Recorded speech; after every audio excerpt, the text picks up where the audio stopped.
ça donne beaucoup de difficultés. Effectivement, c'est là les grands problèmes. Je crois que les problèmes, c'est plus au niveau de la compréhension, de la perception que la population a sur la maladie. Nous ne cessons de les répéter. Ce n'est pas une maladie honteuse. C'est un virus, c'est comme le virus de la grippe. Et il n'y a pas de raison d'avoir honte d'attraper la maladie. Donc, il se pose justement ces problèmes. Les gens ne comprennent absolument pas quand on leur dit que tel patient est décédé du Covid-19 après avoir fait les tests. Alors, ce que nous faisons, c'est leur donner les explications, tout simplement. On leur dit la réalité des choses, mais c'est souvent difficile qu'ils comprennent cela parce que il y a tellement de choses qui se racontent à la cité, il y a la désinformation sur la maladie et du coup les gens se disent quand vous arrivez à l'hôpital et que on va dire que vous êtes Covid positif même quand il n'y a pas des raisons de le dire. Donc c'est quand même difficile de faire comprendre ça aux malades, mais on finit toujours par leur donner les explications nécessaires. Il y en a qui comprennent et il y en a qui ne comprennent pas. Bon, on ne sait pas faire grand-chose pour ceux qui refusent de comprendre. Donc voilà. Oui, posez la question. C'était quoi exactement les raisons de la régression la régression de la maladie, l'explication, je crois. Régression de la maladie, l'explication, c'était quoi? Vous avez posé la question de savoir, il y a une régression du taux de... Voilà. Il y a une régression du taux de patients à l'hôpital. C'était quoi exactement la raison? Nous avons dit que la raison pour laquelle il y a cette régression, bon, c'est déjà que la maladie, c'est un virus. Nous l'avons dit. Il faut savoir qu'elle va finir par s'éteindre. C'est un virus qui va finir par s'éteindre. Il ne va pas rester éternellement dans le corps d'un patient. Voilà.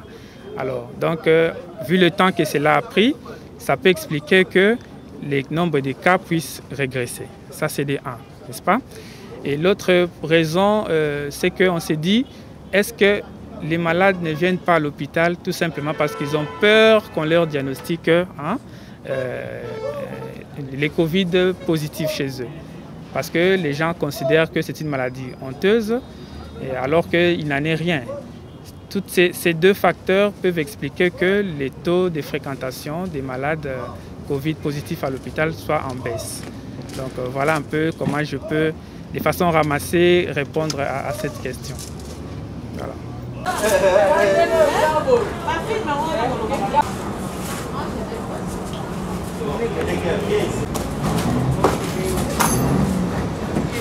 Viens. Marcelo, viens.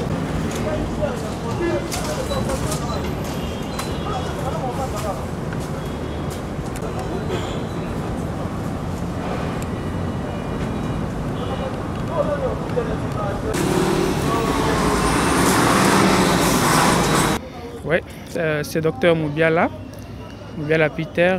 Je suis médecin traitant au centre des ripostes Covid-19 de l'hôpital Saint-Joseph. Docteur Moubiala, depuis la présentation de la Covid-19 en RDC, oui. Est-ce qu'il y a eu des missions de patients au sein de votre hôpital? Oui, chez nous, oui, on a constaté depuis un certain temps une diminution du taux de fréquentation, en tout cas, des malades.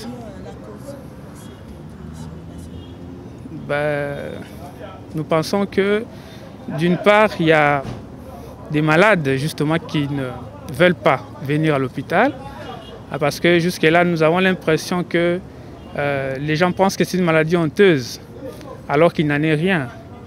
Donc déjà, ça c'est une des causes, une des raisons en tout cas. Mais nous pensons aussi que effectivement, l'épidémie doit être en train de... la fréquence doit être en train de diminuer parce que ça fait déjà des mois que nous vivons cette épidémie, cette pandémie. Et nous pensons que c'est fort probable aussi qu'il y ait une régression qui est liée à l'infection elle-même. Donc voilà. Quelles sont les stratégies mises en place pour lutter contre cette désinformation au sein de la société? Oui, au sein de la société, il y a des organes qui sont habilités pour cela. Il y a la sensibilisation déjà, comme on le fait maintenant. C'est-à-dire qu'on devait informer suffisamment la population sur les modes de transmission, parce que ce qui est très important, sur comment se protéger. Cela est en train d'être fait par les médias, comme chez vous, mais je pense qu'il faudrait aussi mobiliser des équipes mobiles pour pouvoir circuler au niveau de la périphérie, dans des quartiers, à chaque endroit, là où nous habitons, pour pouvoir expliquer aux gens comment la maladie se transmet et comment faire pour se prévenir de cette maladie. Donc je crois que voilà, c'est un peu ça. Mais chez nous ici, il y a toutes les mesures de distanciation sociale, les mesures barrières, comme on l'appelle, qu'il faut savoir appliquer et continuer à appliquer pour éviter d'attraper cette maladie. Voilà. Après la levée de l'état d'urgence, oui, la fréquentation est redevenue à la normale comme c'était avant. C'est-à-dire à la normale, comment vous... Comme les patients venaient avant. Oui, c'est ce que nous disons. Avant, il y avait les taux de fréquentation, en tout cas à l'hôpital, c'était quand même plus élevé qu'aujourd'hui. C'est comme ça que nous nous disons, est-ce que la maladie a régressé? C'est possible, parce que c'est un virus, je vous rappelle, il ne vit pas éternellement dans l'organisme des humains. Donc il y a un moment où il va finir par s'éteindre, même de façon naturelle, c'est-à-dire même sans traitement. Alors, avec le temps qu'il a pris, nous pensons qu'il peut régresser de façon naturelle comme cela. Voilà. Mais il y a aussi, bien sûr, les traitements qu'on met en place pour soigner les complications. Voilà, donc c'est un peu ça. Un petit message à la population qui ont peur de fréquenter les hôpitaux pendant cette pandémie. Je crois que ce n'est pas une maladie honteuse, ça il faut déjà commencer par le dire. C'est une maladie qui peut être soignée. C'est vrai qu'elle peut être guérie de façon spontanée parce que c'est un virus, nous l'avons dit, mais s'il y a des complications, on peut les soigner. Alors le plus important, c'est quoi? Il faut aller à l'hôpital. Si vous avez les symptômes, si vous avez les signes, je crois qu'il ne faut pas avoir honte. Il faut fréquenter les hôpitaux où on peut faire un diagnostic. Les diagnostics, c'est important. Pourquoi? Parce que si vous êtes positif déjà vous-même, vous pouvez protéger aussi votre environnement. Les membres de votre famille, les gens avec qui vous vivez, parce que vous savez que vous êtes malade, vous pouvez appliquer de façon rigoureuse les mesures barrières. Voilà, ça c'est déjà pour protéger son environnement immédiat, notamment nos familles. Et si vous êtes positif, évidemment, si vous êtes diagnostiqué positif, on va vous mettre sous traitement. Un traitement pour éviter les complications, par exemple. Voilà, donc ça c'est important que la population les sache parce que on ne sait jamais quand on attrape la maladie, comment ça va se développer chez chacun. Il y a des gens qui ont des facteurs de risque, des maladies que nous appelons des comorbidités qui peuvent aggraver la situation. Donc je crois que ça ne serait pas prudent de développer des symptômes et de se cacher. Parce que ça cacher n'avance à rien. Au contraire, ça peut être néfaste pour nous, pour nous-mêmes. Donc j'encourage la population à consulter lorsque vous avez les symptômes et les tests vont permettre à ce qu'on fasse un suivi. Il y a des malades que nous suivons à domicile, c'est-à-dire qui ne présentent aucun problème. Vous arrivez à l'hôpital, on vous diagnostique positif, on vous met sous traitement, vous rentrez à domicile, on vous fait un confinement à domicile. Voilà. Donc dans tous les cas, c'est avantageux pour les malades de venir à l'hôpital quand il y a des symptômes.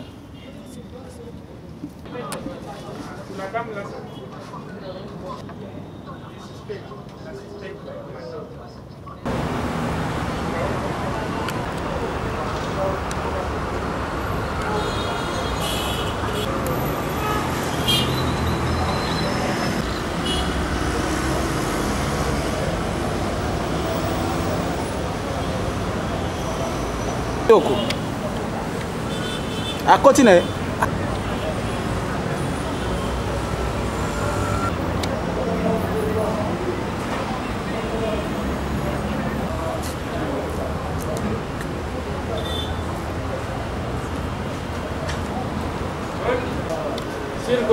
Sensibilisation. Il y a des gens qui Ils sont dans...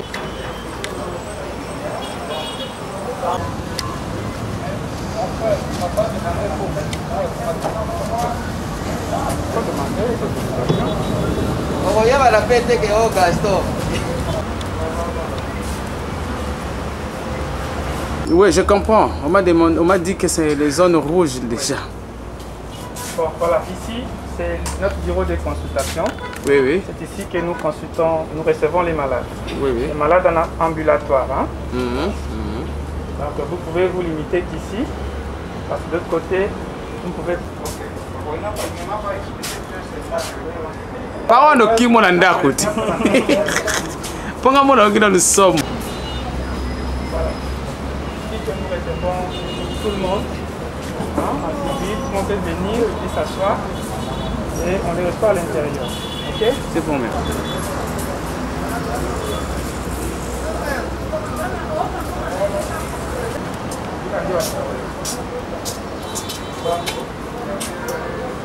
Ce qu'on peut dire, c'est que ça ne sert à rien d'avoir peur de la maladie. C'est très important parce que les diagnostics de la maladie permettent à ce que nous puissions sauver, si pas se sauver soi-même, sauver les autres. Parce qu'on peut être Covid positif et ne développer aucun signe. Vous comprenez? Parce qu'on est fort, parce qu'on n'a pas de comorbidité. Mais à côté, il y a la grand-mère qui est là, n'est-ce pas? Il y a un voisin, il y a un ami, un frère qui peut-être a des comorbidités, c'est-à-dire des maladies qui les rend faibles, qui fera que lui ne puisse pas bien tolérer l'infection à la Covid-19. Voilà pourquoi il vaut mieux se faire diagnostiquer pour épargner, si pas soi-même, mais les autres. Voilà. Donc c'est très important.